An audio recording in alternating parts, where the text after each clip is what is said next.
우리 찬송가 520 몇 장이요? 521장이죠. 3절입니다.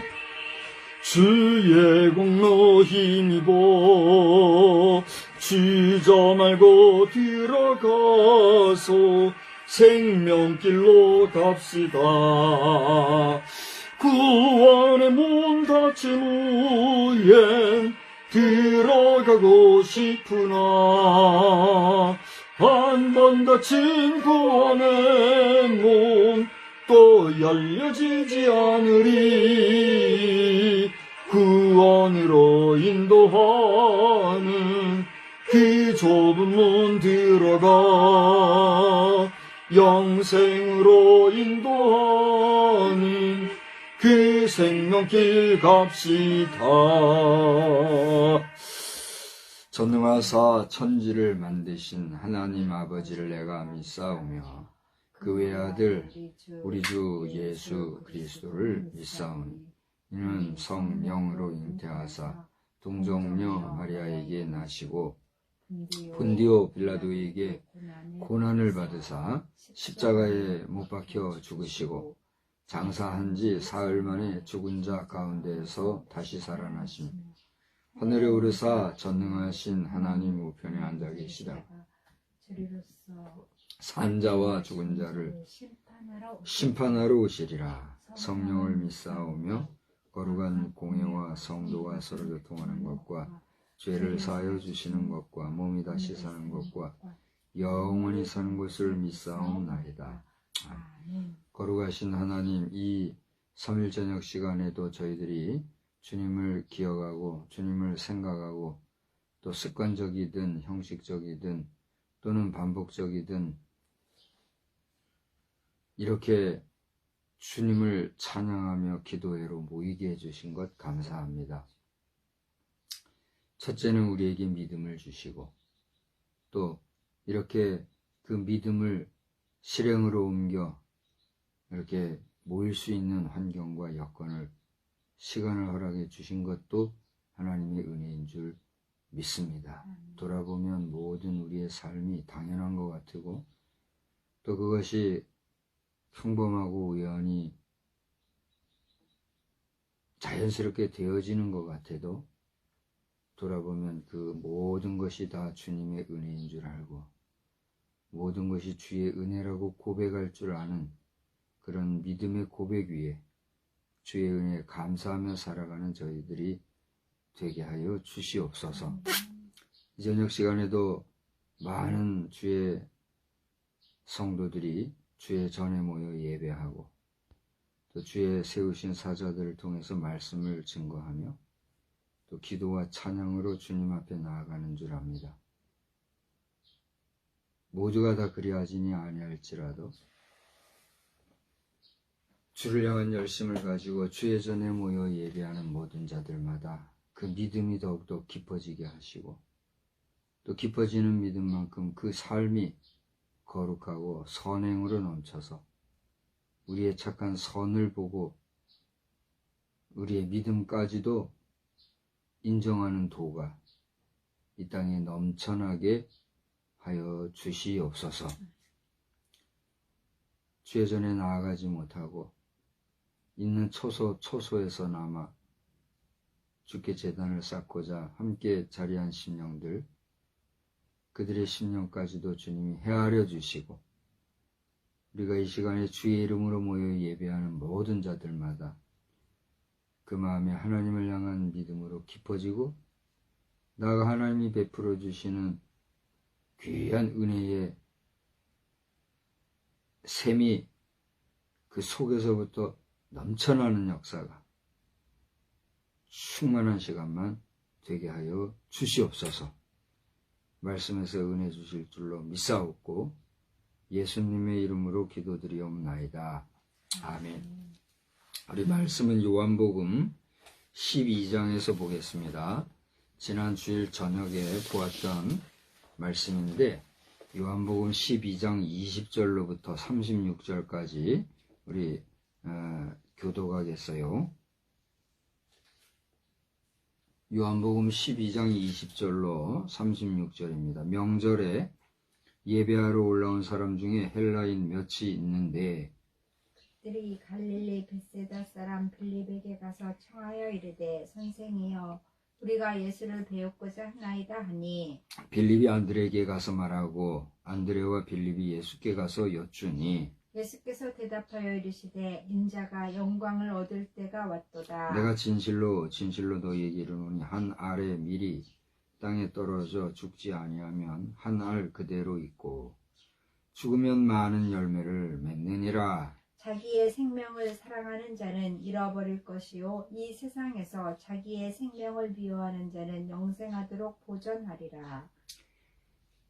사람이 나를 섬기려면 나를 따르라. 나 있는 곳에 나를 섬기는 자도 거기 있으리니 사람이 나를 섬기면 내 아버지께서 그를 귀히 여기시리라. 지금 내 마음이 괴로우니 무슨 말을 하리요. 아버지여 나를 구원하여 이 때를 면하게 하여 주옵소서. 그러나 내가 이를 위하여 이 때에 왔나이다. 아버지여 아버지의 이름을 영광스럽게 하옵소서 하시니 이에 하늘에서 소리가 나서 이르되 내가 이미 영광스럽게 하였고 또다시 영광스럽게 하리라 하시니 곁에 서서 들은 무리는 천둥이 울었다고도 하며 또 어떤 이들은 천사가 그에게 말하였다고도 하니 예수께서 대답하여 이르시되 이 소리가 난 것은 나를 위한 것이 아니요 너희를 위한 것이니라. 이제 이 세상에 대한 심판이 이르렀으니 이 세상의 임금이 쫓겨나리라. 내가 땅에서 들리면 모든 사람을 내게로 이끌겠노라 하시니 이렇게 말씀하시면 자기가 내가 33절 이렇게 말씀하시면 자기가 어떠한 죽음으로 죽을 것을 보이심이로라. 이에 무리가 대답하되 우리는 율법에서 그리스도가 영원히 계신다 함을 들었거늘 너는 어찌하여 인자가 들려야 하리라 하느냐. 이 인자는 누구냐. 예수께서 이르시되 아직 잠시 동안 빛이 너희 중에 있으니 빛이 있을 동안에 다녀 어둠에 붙잡히지 않게 하라. 어둠에 다니는 자는 그 가는 곳을 알지 못하느니라. 다 같이 봐요. 너희에게 아직 빛이 있을 동안에 빛을 믿으라. 그리하면 빛의 아들이 되리라. 아멘. 예수님께서 운명하시던 그날 오후에 풍경이 어떠할까 우리가 그려본다고 하면 다양한 그림이 나올 줄 알아요. 오늘 오후에 보니까 오전만 해도 날씨가 맑았잖아요. 그런데 이제 오후에는 이미 며칠 전에 보도된 대로 이제 비가 오려고 그런지 하늘이 어두워지고 바람이 불면서 비가 내렸죠. 그런데 그 맑았던 하늘이 갑자기 시커멓게 어두워지면서 직접 얘기했죠. 이거 뭐 저녁이 된 것 같다고. 그때 시간이 아마 2-3시 정도, 2시예요? 시간을 봤군요. 2시경이었는데. 그러고 나서 2시가 이제 좀 지난 이후에 비가 내렸으니까. 아주 뭐, 진짜 초저녁에 어두운 것 같이, 그렇게 어두운 빛이 가리고 어두운 그런 모습으로 바뀌는 모습을 보면서, 예수님이 운명하시던 그때 하늘도 빛을 잃고 그랬다 하는 표현이 있잖아요. 그래서 예수님이 운명하셨을 때의 그 풍경이 그랬을까? 우리가 그려볼 수가 있는 그런 시간이 되었던 것 같아요. 오늘은 스승의 날이자 석가모니의 날이라 해가지고 우리가 전국적으로 국가적인 휴일로 오늘 보냈지 않습니까? 석가모니는 많은 사람들이 종교심을 가지고 신으로 섬기고 있는, 어떤 사람은 이제 신으로 섬기기보다는 종교 철학적으로 의지하고 믿는 사람들도 있습니다만은, 그러나 석가모니, 부처님을 믿는다 하는 사람들은 그를 신으로 섬기는 거죠. 그를 신으로 섬기고 그에게 절하고 그에게 또 그걸 뭐라 그러죠? 우리는 헌금한다 그러는데 그 사람들은 뭐라 그러죠?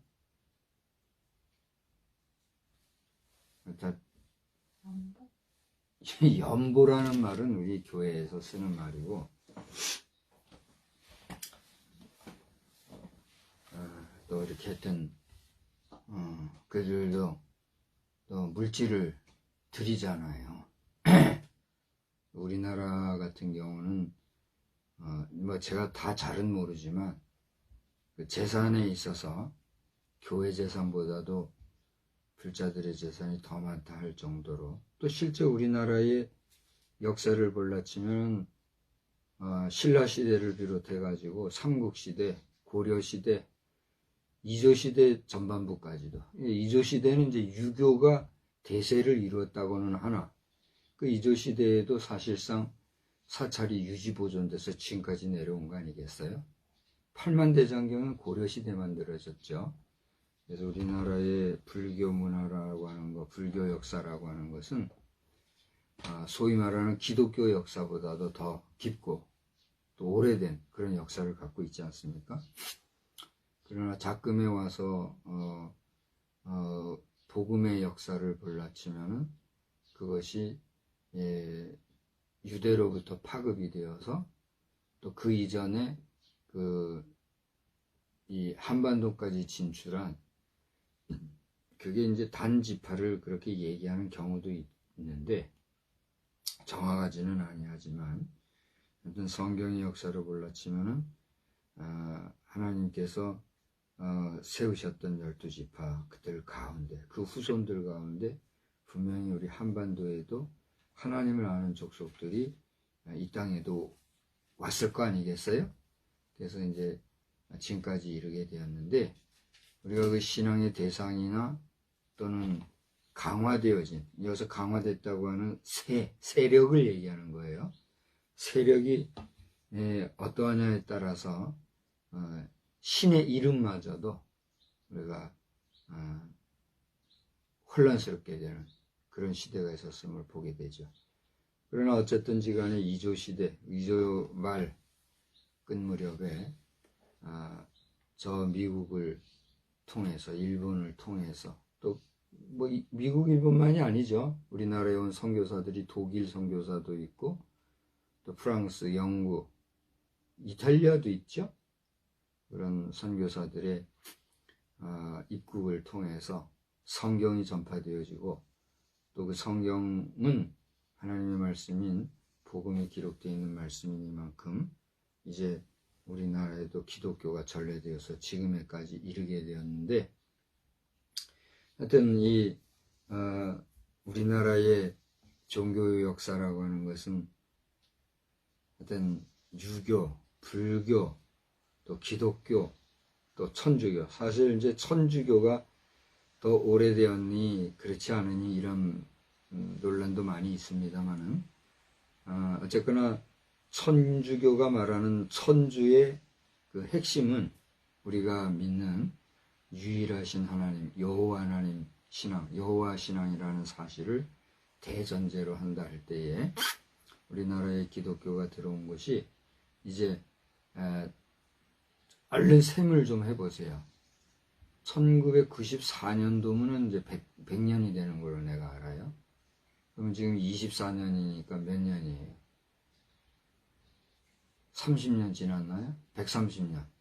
우리 지금 24년이니까 우리 한국의 기독교 역사, 천주교 역사는 별개로 치더라도 정통 기독교 역사는 130년이 되는 해가 올해다 하는 것을 여러분이 인지하신다면 교회 역사에 대해서 도움이 되겠죠.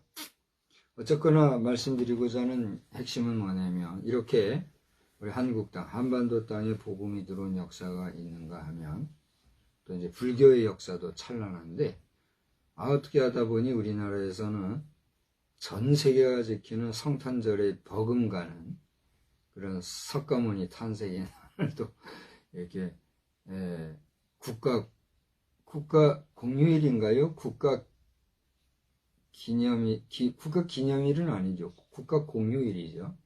국가 공휴일로 지키고 있는데 아마 세계 여러 나라 가운데도 석가모니 탄생일을 국가적으로 기념일로 지키는 나라는 그렇게 많지 않을 거예요.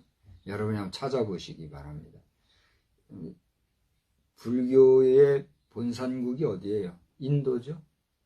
아마 인도조차도 석가모니 탄생의 날을 기념하면서 공휴일로 지키는지 그건 잘 모르겠어요. 우리나라가 어쩌다가 이제 이렇게 석가모니 탄생일을 부처님 오신 날에서 국가적으로 지킨 나라가 되었는데 오늘 그날을 보내면서 여러분은 어떤 생각과 어떤 중심으로 보내는지 모르겠어요. 국가공휴일을 지내느라고 우리 목회자들도 하루 쉬고 또 교회의 모든 어쩌다 종사자라 그렇게 했는데 종사자들도 공식적으로 하루를 쉰 거 아니겠어요? 그러나 오늘 수요일이다 보니 또 수요일 저녁에는 우리가 공공 예배를 드리는 날로 또 이 저녁 시간에 다들 모이고 있는 줄 압니다만은, 저는 청년 시절부터 이 석가모니 탄생이, 부처님 오신 날 이렇게 되면 참 마음이 이렇게 무겁더라고요. 우리 백성들이 하나님을 알고 하나님을 온전히 섬기는 국민으로서 기독교의 가치관에 따르자면은 우상을 숭배하는 그런 기념일인데, 그런 날 우리가 혜택을 보고 하루를 쉰다는 게 얼마나 송구하고, 또 이날에 하나님이 얼마나 울적하실까. 이제 청년의 입장에서 그런 생각도 이제 내가 많이 해본 거예요. 지금에 와서는 뭐 올해도 그런 일이 있었는지 모르겠어요. 부처님 오신 날에 저 큰 법당에 가서 목사들이 가서 납죽 절하고 스님들하고 이게 교류하고 하는 이런 소식이 있다는 얘기를 간헐적으로 들었었는데, 또 우리 저 성탄절이 되면 또 승려들이 교회 와가지고 강단에 올라서 인사하는 그런 경우도 있다고 하잖아요. 이런 모습을 보면서 한 세대가 지나면서 한국 교회가 이렇게 많은 변화를 보이고 있구나 생각을 할 때, 시시비비를 가리기보다 마지막 우리 한국이 멸망한다면 종교전쟁으로 멸망할 것이라는 말이 그냥 물 끓일 때 일어났던 적이 있잖아요. 벌써 오래전에 그런 말들이 있었단 말이에요. 그러니 그런 논리 앞에서 보면은 우리가 기독교니 불교니 유교니 하면서 종교적인 편협주의와 편향주의와 또 배타주의로 인해서 서로 반목질시하고 서로를 적대시하고 원수시하며 살다가 동족 간에 종교적인 이유로 자멸하는 일보다는 이게 섞여서 이렇게 사는 것도 어떻게 보면 평화스러운 모습으로 보일 수가 있죠. 하나님께서는 어떤 뜻과 섭리를 갖고 계신지, 어떤 계획과 어떤 뜻을 가지고 계신지 우리가 쉽게 판단하기가 어려워요. 어떻게 생각하세요? 그리고 구약에 정말 하나님이 즉각적으로 역사하시던 그런 시대, 선지자가 활동하고 예언가들이 활동했던 그런 시대에 역사하셨던 하나님의 방법을 생각을 하치면 오늘날 기독교를 제외한 모든 종교들은 어떻게 해야 돼요? 배타적으로 대하고 모두 정리정돈을 해야 할 정도로 조심스러운 게 사실이잖아요. 그러나 또 복음 안에서 그리스도의 사랑과 그 포괄주의를 생각을 낮추면 또 그렇게 할 수가 없단 말이에요. 문제는 우리의 뭐예요? 선택인 것 같아요. 그래서 저도 지금에 와서는 이제 개인 전도도 청년 시절 또 작년 초 그런 시절까지만 해도 아주 능동적이고 적극적으로 하였던 개인 전도나 축구 전도, 노방 전도와 같은 이런 직접 전도에 있어서는 타의 추종을 불허할 정도로 제가 열심히 했었지만, 지금에 와서는 내 자신이 열정이 식어진 것도 있겠지만 제가 볼 때 하나님께서 그걸 좀 이렇게 절제시키는 것 같아요. 이해가 될지 모르겠어요. 지금도 보면은 전도 현장 속에서 열정을 가지고 열성을 가지고 아주 전도 안 하면 당장이라도 죽을 것 같이 심판당할 것 같이 하는 좀 논리적으로 맞지는 않지만 극단주의적인 생각을 가지고 전도 활동하는 분들 지금도 있거든요. 다 이해를 하죠. 내 자신이 그랬으니까. 그런데 인간의 역사만이 아니라 인간을 포함한 전 우주적인 역사의 흐름을 볼라치면 우리 인간의 생각이라는 것이 그렇게 편협할 수만은 없잖아요. 그렇죠? 그런 면에서 지금 우리나라에 여러 가지 문제들이 많이 있습니다만은 특히 이슬람 사원을 짓는 문제에 대해서도 지금 얼마나 진지하고 신중한 입장을 우리가 취하고 있는 입장 아니겠어요? 그런 면에서 일부 지방자치단체에서는 그 문제를 대수롭지 않게 여기고 가볍게 여기고 또 국제관계 논리를 내세우면서 뭐 여러 가지로 개방적인 태도를 보이는 사람이 있는가 하면 또 우리 개신교 기독교 전통에서는 이거 불가하다는 사실을 분명하게 표현하면서 저들에 대한 방어적인 입장을 우리가 취하고 있는 거 사실이지 않습니까? 그런 면에서 너나 할 것 없이 우리는 오늘날 우리 한국 사회와 또 우리 한국 교회의 형편을 돌아보는 가운데 하나님께서 지혜 주셔서 모든 문제가 원만하고도 또 다툼 없이 그리고 지혜롭게 해결되어져 갈 수 있기를 여러분 함께 기도해야 될 줄로 믿습니다. 지금 뭐 예배에 도움이 되는 활동하고 있는 거죠.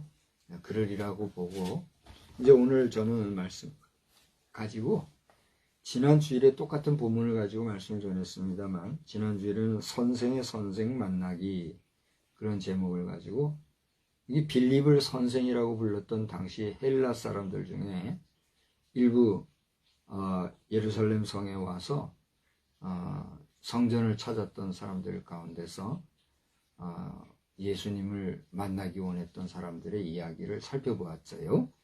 그러던 가운데 이제 빌립이 안드레에게 구하고 또 그 빌립과 더불어 안드레가 예수님께 여쭈러 왔었는데 그 이후에 오늘 보니까 예수님이 23절을 보니까 비로소 말씀하시기를 인자가 영광을 얻을 때가 왔도다. 그렇게 말씀하신단 말이에요. 이게 무슨 얘기일까? 여러분은 이 부분을 읽으면서 어떤 생각을 하시게 됩니까? 예수님께서 여러 말씀을 하시고 사역을 하시고 그랬는데 지금 이 장면은 예수님께서 정말 그 왕과 같은 대우를 받으면서 사실 왕의 등장으로는 초라했지요. 한 번도 안 타본 어린 새끼 낙이 등을 타고 길바닥에 깔아주는 종려나무 가지를 밟고 철퍼덕 걸어오는 그 모습이 왕의 등장이라고 보기는 우습지요. 그러나 상징적인 면이나 또 여러 가지 정황적인 면에서 왕의 버금가는 그런 등장을 했던 그런 뒤끝이단 말이에요.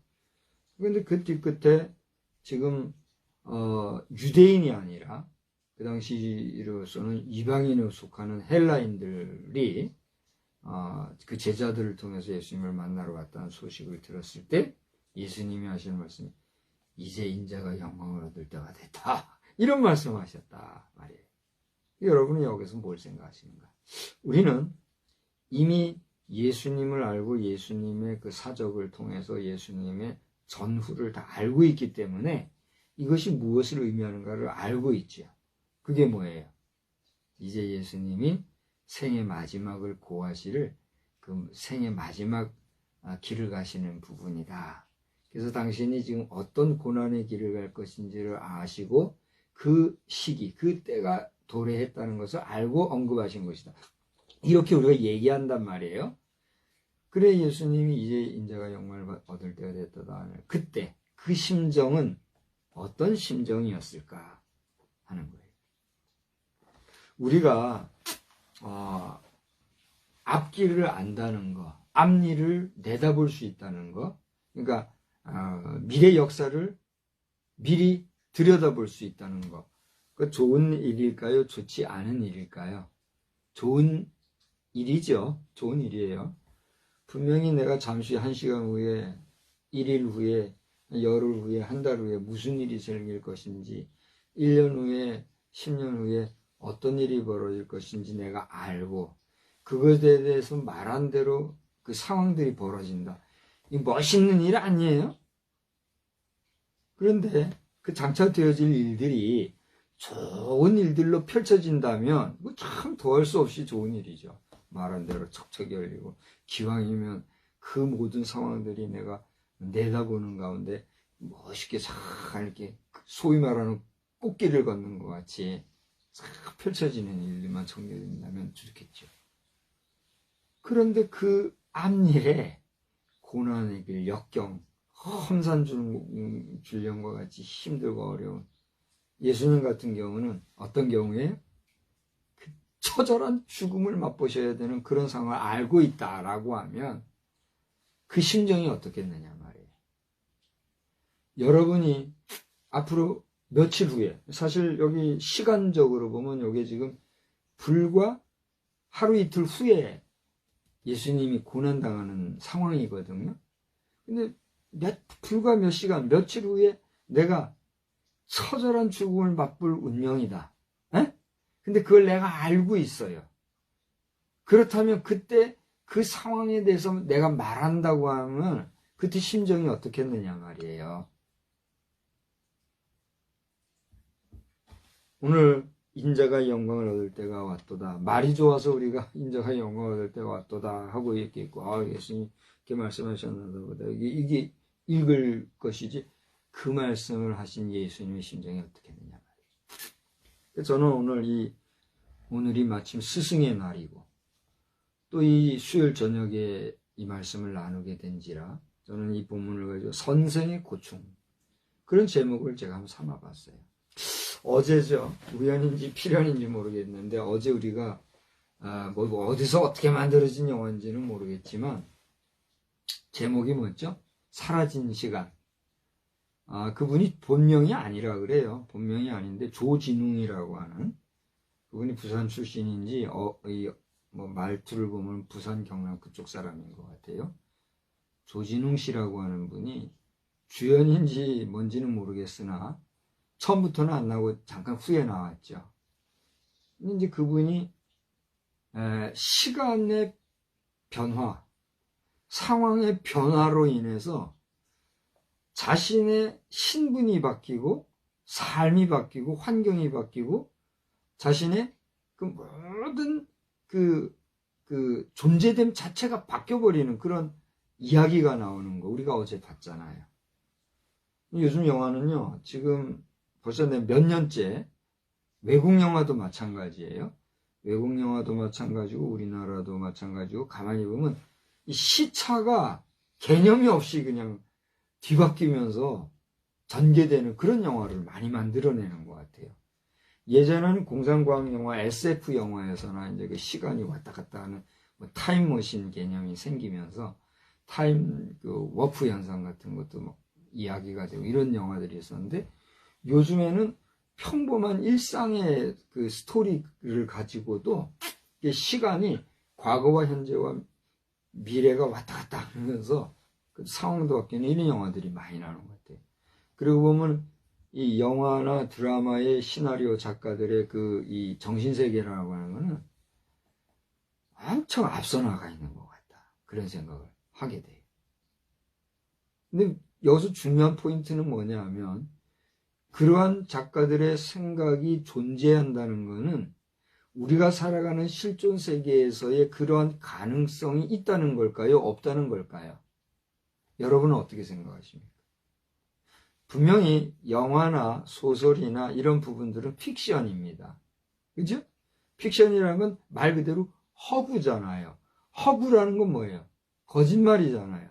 거짓말을 사실처럼 현실화해가지고 만들어낸 것들이 드라마고 영화인데 중요한 것은 그런 모든 허구적인 픽션이지만 이 모든 것들은 뭘 전제로 해요?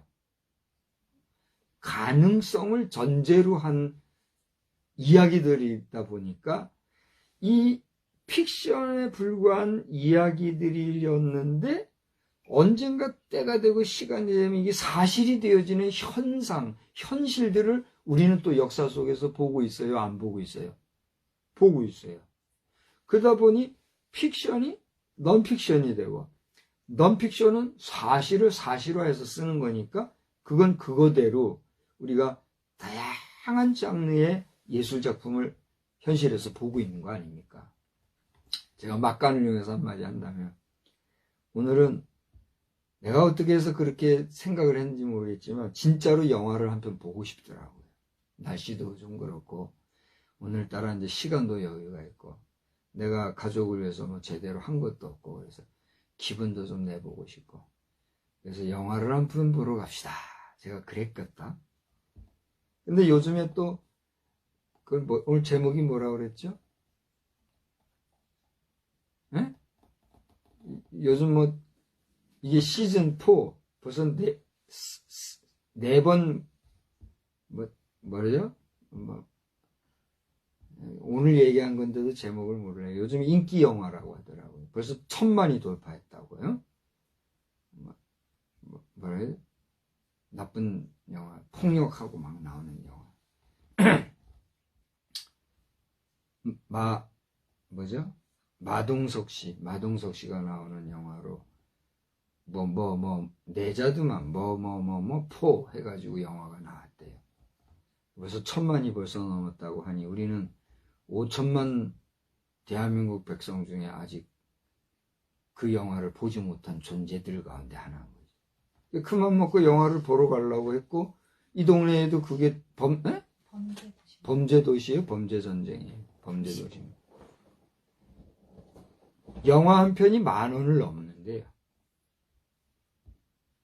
영화 제작하느라고 수고한 스태프들이나 그 영화에 참석한 영화인들이나 입장에서 이 이야기를 들으면 기분 나쁠지 모르겠고 또 그래서 이제 뭐시 했으니까 다들 뭐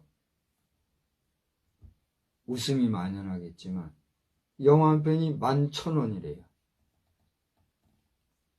내가 그 영화를 봐야 돼요? 안 봐야 돼요? 이거 쪼잔한 새끼. 속된 말로 사람들 쪼잔해가지고 그래 돈 11,000원에 영화를 못 봤어? 여러분 그렇게 말할 사람들이 분명히 있겠지요. 그런 말 함부로 하면 안 돼요.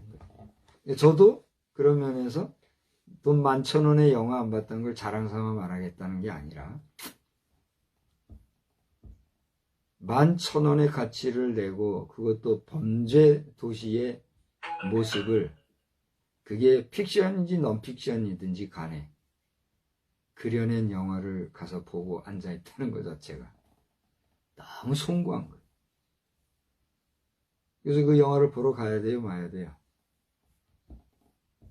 오늘 와서 하루를 오후를 그냥 편히 육신을 쉬는 시간으로 우리가 보냈잖아요? 중요한 건 무슨 얘기냐 하면 이런 픽션이든 넌픽션이든 다양한 이야기들 속에서의 주인공들이 하는 이야기들, 시차의 변화 이런 것들.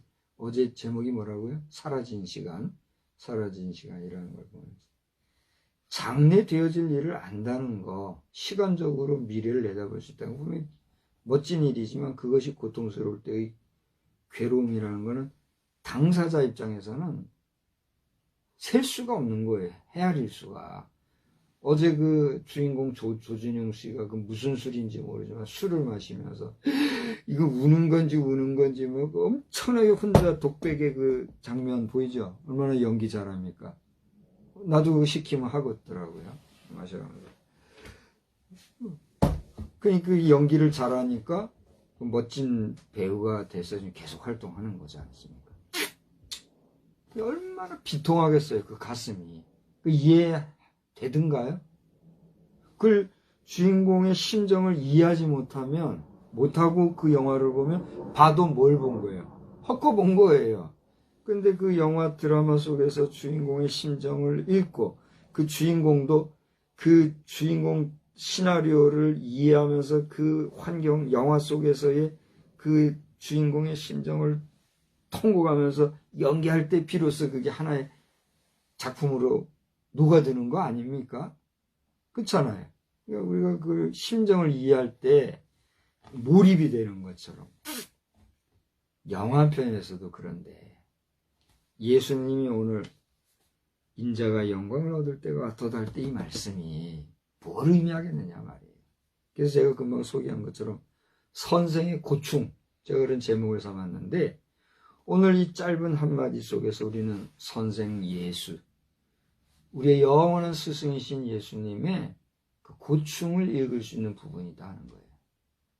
여러분, 예수님에 대한 이 고통의 시간, 그 예수님의 그 고충의 심정을 여러분 읽어보신 적이 있습니까? 그 감정을 느껴본 적이 있습니까? 오늘 이 석가모니 탄생일을 기념하는 이 날 저녁에 저 목사로서 하나님 아버지가 어떤 심정일까를 내 심령 속에 녹여가지고 만인을 향하신 하나님의 그 마음으로 이야기하는 거예요. 하나님은 알지 못하는 사람들이 하나님이 만드신 그 인생의 한 사람을 하나님보다도 더 신처럼 섬기는 존재들이 존재하는 세상을 볼 때 하나님이 이 세상을 어떻게 다스리시겠는가? 그걸 목사가 가만히 생각해 보면 기가 막힌 거예요. 여러분, 우리나라의 운명에 대해서, 우리나라의 존재에 대해서, 대한민국의 존재라고 하는 인류사 속에서의 가치에 대해서 여러분 어떻게 생각하고 있습니까? 목사니까 그런 소리 한다고 할지 모르겠으나 목사 이전에 하나님 앞에서의 피조물로서 하나님 외에 다른 신을 섬기지 말라고 하나님은 그것을 싫어한다고 하신 말씀이 엄연한데 우리는 그 이름 덕분에 하루라는 시간을, 시간이라는 건 돈 주고 못 사잖아요. 근데 그 돈으로도 살 수 없는 이 귀한 시간을 우리가 하루를 얻어먹었으니 그만하면 감사한 일이죠. 덕분에. 그죠? 원님 덕분에 나팔 분다 그랬나요? 그런 말도 있다시피 우리 부처님 덕분에, 석가모니 덕분에. 사실 석가모니는 정반왕의 아들이래잖아요. 인도의 한 시절에 왕으로서, 왕의 아들로서 도탄에 빠진 민생 구휴를 위해서 자신이 해탈의 경지에 이를 정도로 세상의 모든 것이 헛되고 헛된 것을 깨닫고 그 진리의 설법을 하고 무욕, 무사심, 욕심을 내려놓고 사는 그건 깨달음, 각이라 그러죠. 부처를 각이라 그래요. 깨달을 각자. 그래서 누구누구 할 것 없이 석가모니 외에도 깨달음의 경지에 이르면 그 자신이 부처가 된다는 이 단순한 종교 철학적인 인격자를 하나님보다도 더 신성시하는 존재들이 득실거리는 이 세상에 하나님은 뭘 생각할까? 오늘 목사로서 예수님이 이 세상에, 이런 세상에 오셔서 오직 하나님과 하나님의 나라에 대한 증거를 해주시면서 그것을, 그 사랑을 보여주시기 위해서 장차 고난당하실 것에 시간을 바라보면서 이제 내가 때가 됐다 하는 그 말씀. 기가 막힌 겁니다, 여러분. 저는 오늘 이 말씀을 전하기 위해서 깊은 묵상 속에서 이 말씀을 전하면서 우리 선생님이신 예수 그리스도 그분의 고충이 얼마나 크셨나 다시 한번 돌아본 거예요. 여러분은 이 본문 속에서 예수님 고충을 읽고 있습니까? 두 번째로는 이런 모습 외에 오늘 예수님께서는 죽음에 대한 이야기를 하셨는데 이제 장차 당할 고난을 아시고 그 고난이 어떤가를 아시고 그걸 비참한 말로 표현하지 아니하고 영광이라는 단어로 좀 표현했단 말이에요. 그죠? 내가 이제 영광 받을 때가 됐다 이렇게 얘기했단 말이에요. 그죠? 우리가 그 심의를 모르면 이 대단한 일이 있나 보다 이렇게 이해하고 넘어갈 수도 있는 거 얼마나 멋집니까? 근데 24절에는 또 죽음이라는 말 한마디도 안 했지만 우리는 이 내용이 뭔지 알고 있잖아요. 그죠? 24절 한번 읽어봅시다. 내가 진실로 너에게 이르노니 한 알의 밀이 땅에 떨어져 죽지 아니하면 하늘 그대로 있고 죽으면 많은 열매를 맺느니라. 여기서 죽음이라고 하는 말이 있지만 이 죽음이라는 의미는 보통 사람들이 들을 때 예수님이 죽을 것이라고 하는 거에 대해서 이해할 수 있는 그런 언어예요. 아니면 말 그대로 미랄이 씨앗 하나가 땅속에 들어가서 죽는 운명이라는 게 뭐예요? 이게 썩어져서 변화되어서 거기서 새로운 싹이 나오는 이 과정이 죽는 거라는 과정 아니겠어요? 그런데 이 하늘의 미랄의 죽음을 자신의 죽음으로 비유했다고 하는 이 이야기. 여기서 우리는 예수님의 삶에 대한 그 깊은 내면과 의미에 대해서 생각할 수 있지 않나요? 말 그대로 미랄 하나가 땅에 썩어진다고 죽는다는 것, 변화된다는 것은 그 씨앗이 형태가 없어지고 그 형태가 사라지고 그 모습이 완전히 변화되어져서 그 땅속에서 없어지는, 완전히 그 존재함 자체가 없어지는 그런 변화가 있어야만 거기서 새로운 뿌리가 나고 싹이 나서 새로운 생명이 돋아나는 역사가 말 그대로 식물의 생명의 역사이듯이, 여기서 식물의 생명의 역사라고 했는데 중요한 생명을 얘기하는 거죠. 죽어야 살아나는 이 놀라운 이야기에 대한 이야기의 핵심에는 누가 있다는 얘기예요? 예수님 자신이 그 자리에 있다는 걸 독자인 우리는 알지요. 그죠? 근데 그 당시에 이 이야기를 했을 때 이 이야기를 듣는 사람들이 그게 예수님 자신을 놓고 얘기한 거라는 걸 알고 있었을까요? 모르고 있었을까요? 분명히 얘기해봐요. 알았을까요? 몰랐을까요? 자, 봐요. 상황이 보여. 많은 사람들이 웅성웅성 지금 호산나 다윗의 자손이요 왕으로 오시느니요 막 찬양하고 많은 사람들이 막 설레이고 막 축제 분위기고 그런 거 아니에요. 그런데 이제 그 중에서도 더 멀리 헬라인들이 와가지고 예수 선생님을 찾아보겠다고 오고 그랬는데 그 소식을 들은 예수님이 그 제자들 앞에서 이제 내가 영광을 얻을 때가 됐다. 미랄 하나가 땅에 죽어야 나는 것처럼, 응? 그 다음 뭐라 그랬어요? 죽어야 많은 열매를 맺는다. 그렇게 얘기하신 이 모습을 볼 때, 예수님이 지금 죽을 건가? 이렇게 생각할 수 있느냐 말이에요. 아니잖아요. 근데 그 말씀을 하시는 예수님 자신이 지금 누구 얘기를 하는 거예요? 본인 얘기를 했다는 거예요. 여러분, 내가 이제 죽을 거야. 나 앞으로 몇 시간 후, 하루 이틀 후에 나는 죽을 거야. 근데 그 앞에 뭐라고 하죠? 참 고통 속에, 고난 속에 죽을 거야.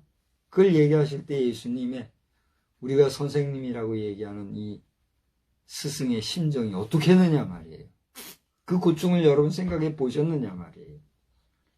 오늘 이 저녁 시간에 저는 그것을 여러분 앞에 끄집어내어서 함께 생각하고 있다는 사실입니다. 우리가 예수를 믿는다는 게 간단한 게 아닙니다. 내가 예수를 믿는다는 게 내가 그냥 믿어봐야지, 믿겠다.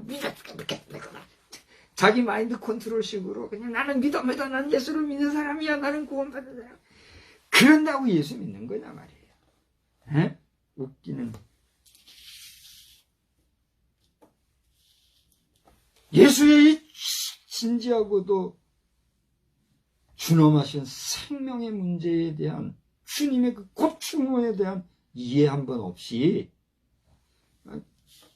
자기 감정에 휘말려서 그냥 마음이 개운하고 그냥 흔들려대는 멜로디의 그 감각 속에 뭔가 카타르시스적인 자기 정화 속에 시원하고 개운한 그런 걸 얻으면서 나는 구원받은 존재라고 하는 이런 식의 종교적인 농간에 속고 교회 안에서 왕로를 하는 사람들은 없느냐 말이야. 우리 하나님은 저를 통해서 여러분에게 질문을 던지고 너는 정말 선생의 고충을 아느냐? 이 고충을 너희들이 이해했니? 묻고 계시고. 여러분은 그 주님의 고충을 이 본문을 읽으면서 이해하고 있습니까? 목사님 그렇게 진지하게 설교하시는데 목사님은 정말 그걸 알고 있습니까? 그걸 뭐라고 그래요? 의문이라 그러죠. 그럼 내가 이제 뭐라고 답을 해야 돼요? 현답을 해야 되죠. 나의 현답은 뭐예요? 여러분이 그 답을 알고 있습니다. 주님은 우리를 위해서 이런 죽음의 순간을 경험하셨고, 나아가 주님이 그렇게 죽으심으로 그 죽으심의 대가로 우리에게 생명을 주셨다는 사실을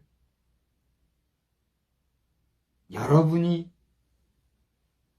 믿어야 하겠거니와, 그 믿음이 여러분에 의해서가 아니라 하나님이 주신 믿음으로 여러분에게 믿음화되어지는 온전한 믿음이 되기를 주의 이름으로 축복합니다. 축복합니다. 그런 믿음이 나에게 깊이 뿌리 내릴 때 비로소 주와 내가 뭐가 돼요? 하나가 될 수 있다는 사실이죠. 주님이 내 안에 거하시고 내가 주님 안에 거할 때 우리는 뭐요? 하나라는 것이죠. 근데 주님이 내게 주신 믿음이 아니라 내가 주님에 대해서 그런 믿음을 가져보려고 할 때에는 이 믿음에 대한 상황이 흔들리게 될 때 우리는 어떻게 되는 거예요? 그 믿음이 그야말로 모래 위에 지은 집과 같이 흔들거리다가 사라지고 소멸되는 거예요. 그 어떤 비바람 속에서도 폭풍우 속에서도 흔들리지 아니하는 견고한 믿음이 여러분의 심령에 깊이 뿌리 박히기를 우리 주의 이름으로 축원합니다. 그리하기 위해서는 나에 의한 믿음이 아니라 누구에 의한 믿음이요? 하나님이 주시는 믿음. 하나님에 의한 믿음이 여러분에게 자기 신앙 고백화되어야 될 줄로 믿습니다. 쉬운 게 아니죠. 표현하기도 어려운 문제예요. 그렇지 않습니까? 기독교의 신앙은 이처럼 내가 바라고 내가 가지려 해서 되는 게 아니라 하나님이 주신 하나님의 축복의 선물이라는 사실을 분명히 믿으시기 바랍니다. 얼마나 간단합니까? 결론은 뭐예요? 하나님은 만인에게 구원의 은혜를 이미 주셨어요. 누구든지 믿을 수 있는 뭘 주셨어요? 기회를 주셨어요. 그러니까 누구든지 믿을 수 있는 믿음, 그런 믿음의 기회를 주셨단 말이에요. 그러므로 나는 그 믿음을 어떻게 하면 돼요? 영접하는 자, 곧 그 이름을 믿는 자들에게는 하나님의 자녀가 되는 권세를 주셔요. 그러니까 봐요. 하나님이 주신 그 믿음을 내가 어떻게 할 때? 믿을 때 비로소 구원에 이르는 거예요. 그러나 하나님이 주신 믿음이 아닌 하나님이 주신 믿음과는 상관없는, 하나님은 온전히 믿지도 않으면서 자기 욕심에 의해서 만들어진 믿음이란 게 있다는 얘기죠. 이것은 이제 종교적으로나 신학적으로나 깊어지는 얘기이기 때문에 한참 또 얘기해야 되겠죠. 그건 이제 전문적인 용어로 또 뭐라 할 수도 표현될 수도 있습니다. 그러니까 내가 만들어진 하나님은 도외시하고 하나님이라는 존재가 있는데도 불구하고 그 하나님과는 상관없는, 하나님 잠깐만 계시라고요. 알았으니까 잠깐만 계세요. 내가 믿겠습니다는 그런 만들어진 자기 믿음이 아니라 어린아이 같이 갓난아이와 같이 순전하게 하나님이 주시는 그 믿음을 받아들여서 형성화되어지는 그 믿음. 무슨 얘기인지 이해가 되시겠죠? 그런 믿음이라야 되는데 그게 아니면 때가 되면 어떻게 하나고요? 붕괴가 된다면, 박살이 난다면, 변화가 된다면, 변질이 된단 말이에요. 마지막 순간까지 변화되지 아니하는 순전한 믿음, 순결한 믿음, 성결한 믿음, 온전한 믿음의 사람이 다 되시기를 주의 이름으로 축원합니다. 그러한 사람은 비로소 선생의 고충을 오늘 이 본문을 읽으면서 읽을 수가 있는 거예요. 그냥 볼 수가 없는 거예요. 그래서 실제로 예수님은 그 심정, 선생님의 그 심정을 27절을 보니까 그런 단어를 쓰셨어요. 뭐라고 그랬어요? 지금 내 마음이 어떻게 해요? 괴로우니. 무슨 말을 하려? 여러분, 사람이 괴로우면 할 말이 없잖아요. 그래요, 안 그래요? 내가 이제 또 그런 얘기를 해서 안 되는데, 오늘 우리 이제 나에게는 처형이잖아요. 작은 처형. 우리 이은수 성도님이 이 영상을 보게 된다면 내가 기억하고 있다는 거를 알아주면 좋겠어요. 남편이 말하자면 내가 갔을 때 사망 선고가 가자마자 얼마 안 있어서 보니까 의사들이 운명하셨습니다 하고 사망 선고를 내리시더라고요. 근데 그 직전에 그 소리를 나도 이제 들었어요. 근데 이제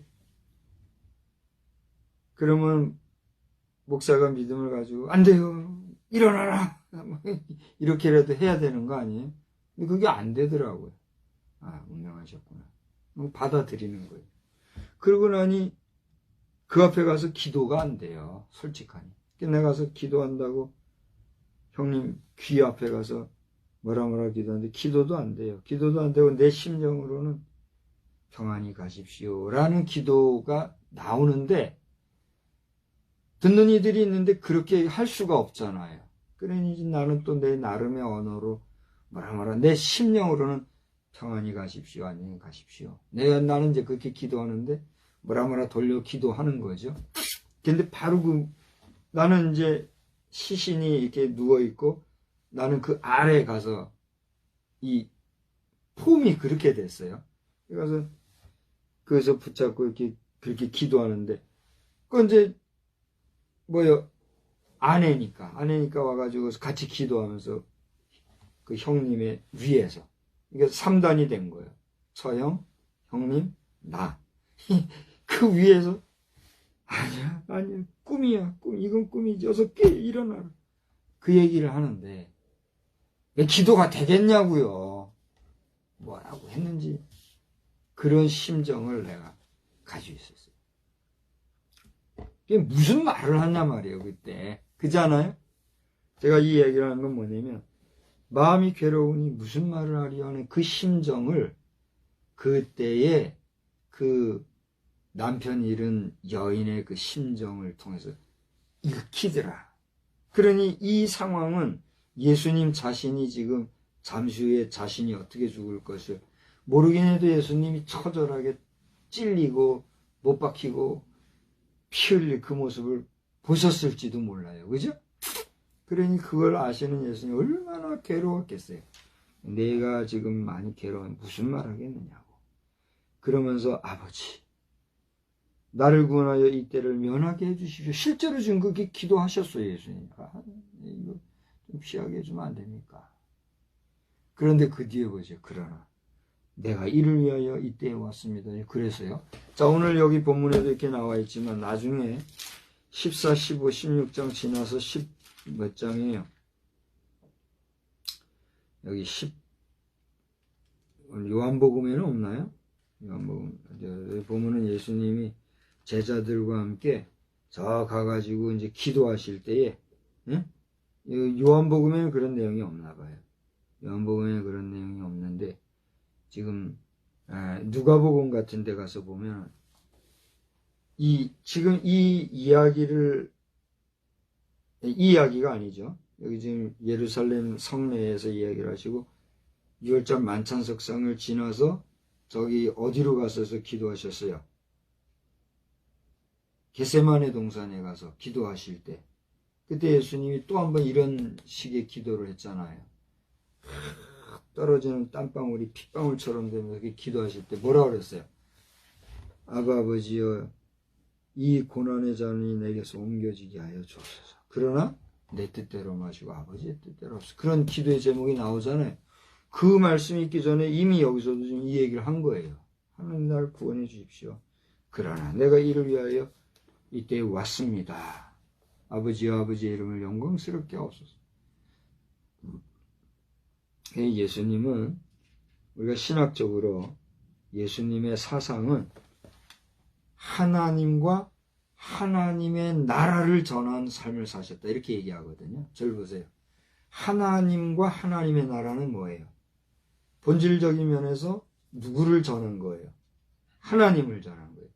그 다음에 그 하나님의 나라, 여기서 나라라고 하는 것은 왕국이라고 하는 개념을 써요. 바실레이아라고 하는 단어를 써요. 그래서 하나님과 그 하나님이 통치하시는 하나님이 왕이신 하나님의 왕국, 하나님의 나라, 이거를 예수님이 그의 일생에 전하신 사역을 했다. 이게 성서 신학적인 대전제예요. 예수는 하나님과 하나님의 나라, 이게 신학 성서의 대표라고요. 그 뒤에 야 이것도 하고 저것도 하고 이제 성서 신학적으로 여러 가지 얘기를 하는 거예요. 근데 성서 신학이라고 하면서 예수와 하나님, 하나님 나라 이거를 말하지 않으면 그거는 문제가 있는 거죠. 어쨌든지 간에 예수님께서 하나님과 하나님의 나라를 위해서 간절히 구하는 그 내용 속에 우리는 하나님의 나라, 하나님의 영광을 위해서는 내가 지금 여기에서 이 고난의 잔을 받겠습니다 하는 자기 헌신이 나오고 있다는 거예요. 세 가지를 얘기했죠. 하나는 뭐예요? 우리 주님이 고난당하실 때 마지막 주님의 사역의 완성의 때가 왔다 하는 걸 말씀을 하셨고, 그 다음에 죽으심에 대한 예견의 말씀을 통해서 예수님이 죽으실 것에 대한 예고, 예언을 하신 것을 보게 돼요. 그럼 세 번째는 뭐예요? 그 고난과 고통, 고충에 대해서 예수님 자신이 직접 선언적으로 언급을 하셨음을 보게 된다. 그러나 그것을 회피한 것이 아니라 받아들이고 그것을 수긍하는 가운데 본인이 직접 헌신하셨다. 이걸 우리가 보게 된다. 그 뒤에 이제 또 해설적으로 28, 29, 30절에 보면 그때 상황이 그렇게 말씀이 영광에 대한 하나님과 하나님의 나라에 대한 영광에 대한 언급을 하시자 거기 이제 뭐 천둥이 쳤는지 뭐가 했는지 모르겠지만 실제 변화가 있었나 봐요. 오늘 아까 서두에 제가 우리 일기를 얘기하면서 오전에만 해도 화창했던 날씨가 오후에 시커멓게 변했다 그 얘기 했잖아요. 얼마나 드라마틱합니까? 그것처럼 예수님이 그 언급하셨을 때 주변에 실제 그런 변화가 있었나 봐요. 그거는 우리 독자들만이 아니라 이 시대에 그 당시 하늘에서 소리가 나서 큰 소리를 들은 사람들이 있었다는 얘기. 곁에 쏟는 사람들이 천둥이 울었다고도 하며 어떤 사람들은 천사가 그게 말하였다고 막 자기들끼리 말한 모습이 나오잖아요. 그때 예수님이 뭐라고 합니까? 이 소리가 난 거는 나를 위한 것이 아니요 너를 위한 것이다 얘기하면서 이제 그 당시의 상황에 대해서 코치해 주시는 모습이 나오죠. 그러면서 이제 빛에 대한 얘기 35, 36절에 보면 빛에 대한 얘기도 나오는데 여기서 이제 세 가지를 얘기했으니까 이 세 가지를 마친 다음에 마지막 빛에 대한 얘기를 해야 되겠는데 이 이야기는 제가 다음으로 넘기려고 그래요. 빛 얘기만 해도 할 얘기가 많으니까. 그래서 오늘 제목을 선생의 고충 이런 제목 삼았는데 지난주일에는 우리가 교회력으로 치면은 이제 스승의 주일로 보냈잖아요. 스승의 주일 저녁에는 선생 만나기 이런 제목으로 저녁. 오늘은 스승의 날 당일을 당하여서 우리의 스승이신 예수님 그 선생님의 고충을 세 가지로 살펴보면서 우리의 신앙이라는 게 우리의 믿음이라는 게 그냥 추상적이고 무슨 감상적이고 주관적이고 그런 게 아니라 이처럼 구체적이고도 신이신 하나님 그 하나님이 인간의 몸으로 입고 오신 예수님 자신이 이 땅에 육신으로 거하신 동안 겪으셨던 선생으로서 그 고충을 친히 언급하셨던 그 시대 상황 속의 이야기를 통해서 우리 자신이 이것을 실제로 구체적으로 읽고 그 마인드 안에 내 마음이 스며 녹아 들어가서 그 주님의 고충을 내가 읽고 이해하고 또 그것이 하나 되어는 이런 체험을 통해서 비로소 우리 주님과 내가 하나 되는 그 믿음의 하나됨의 역사, 이것이 오늘 저와 여러분에게 있어야 된다는 거예요.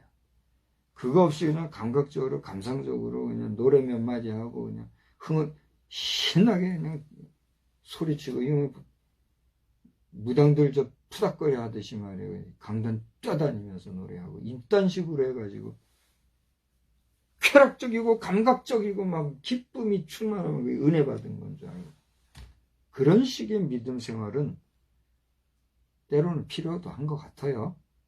어떻게 생각하세요? 필요하지만 거기에 심취돼 가지고선 그것만 다인 거예요.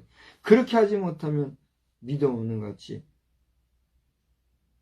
존재감 없이 가볍게 판단하는 신앙생활하는 이런 모습은 어린아이 떡과 같은 수준밖에 안 된다. 이거를 알고 우리 대한민국과 대한민국 교회의 역사는 그냥 되어진 것이 아니라 이미 만세전부터 택하시고 계획하시고 섭리하신 하나님의 주권하에 나아가는 민족적이고 우리 온 교회가 함께 주목하여야 할 하나님의 나라의 어떻게 보면은 그 지상에서의 모습을 보여주고 있는 하나님에 의한 역사의 현장이라고 우리가 볼 수 있어야 된다. 오늘 이 저녁 시간에 함께 생각해 볼 말씀입니다. 보라기는 이번 가정의 달 5월을 보내면서 이제 뭐 커다란 행사는 다 지난 것 같아요. 어린이날, 어버이날, 스승의 날, 다음 주에는 부부의 주일 뭐 그러죠. 또 성년의 날이 있죠. 성년의 날은 언제예요? 20일인가요? 5월 20일인가 21일인가 성년의 날이 또 있죠. 성년의 날까지. 참 이 5월은 계절의 여왕을 5월이라 하던가요? 그죠? 계절의 여왕을 5월이라 하는데 그 계절의 왕 5월은 가정의 달로 또 이렇게 묘사하는 우리의 참 이 표현이란 얼마나 아름답고 예쁜가 모르겠어요. 이 5월을 이제 지금 5월 중순을 보내고 있는데 오늘 이 말씀을 함께 하신 여러분 가운데 누구든지 여러분 가정이 다복하고 행복하고 평안할 뿐 아니라 우리 국가적으로도 평강이 넘치고 저 공산괴뢰도당 회개하고 돌아와서 구원받든지 아니면 싹 씻겨나가서 저들의 죗값을 받고 그만 사라지든지 한반도가 참된 평화가 넘치는 하나님의 나라의 도래, 하나님의 나라의 현현이 되어지는 복된 나라, 복된 민족이 되고 더 나아가 지구촌에 가는 수많은 나라와 민족과 백성들이 주께로 돌아오는 역사가 넘쳐나기를 기도하실래요? 안 하실래요? 기도하는 자마다 복된 역사가 넘치기를 주의 이름으로 축원합니다. 하나님 아버지, 오늘 이 저녁 시간에도 우리 주님의 그 고충, 우리 인생의 스승이 되시는 우리 선생님의 고충을 여러 가지 면에서 살펴보면서 다시 한번 주님 앞에 감사와 감격의 기도로 주님께 영광을 돌립니다. 이 땅에 거하시는 동안 그렇게 남모른 고통과 고난 속에, 고뇌 속에 묵묵히 십자가를 짊어지신 것은 다름이 아니라 짐승의 필요는 해결할 수 없는 우리 인간의 죄악의 문제를 단번에 도말시키려고 하는 위대한 하나님의 뜻과 계획과 섭리를 쫓는 어린 양 예수의 희생과 헌신의 공로였던 것을 믿고 감사와 찬송과 영광을 돌립니다. 주여, 주님은 홀로 영광 받으시기 합당한 분이시오니 그 주님과 친구가 된 우리는 이 땅에 거하는 동안 힘써 주의 복음을 증거하다가 우리도 주 앞에 부르심 받을 때에 감사함과 기쁨으로 부르심을 받는 또 하나의 역사의 페이지를 써가는 존재들이 되게 하여 주시옵소서. 이 땅에 여러 가지 광란과 같은 부정한 모습들이 많이 보입니다. 그러나 그것을 조차 일일이 시시비비를 가리고 일희일비할 수가 없사오니 주여 그 모든 것들이 주의 섭리 가운데 바로잡혀 나가고 질서를 찾게 도와주시고 평강을 얻게 하여 주시옵소서. 보다 많은 사람들이 주께로 돌아오는 아름다운 역사, 구원의 역사, 평화의 역사, 사랑의 역사가 이 땅에 충만케 하여 주시옵소서. 이제는 성부, 성자, 성령님의 무한하신 은혜와 또 우리를 이 역사 가운데서 구원해 주셨을 뿐만이 아니라 영원한 하나님의 나라로 이끌기 위하여 성령을 통하여서 우리와 함께 해주시기 원하시는 그 깊고 오묘하신 사랑의 크심이 우리의 평생 영원히 함께 계실지어다. 아멘. 아멘. 주여 역사에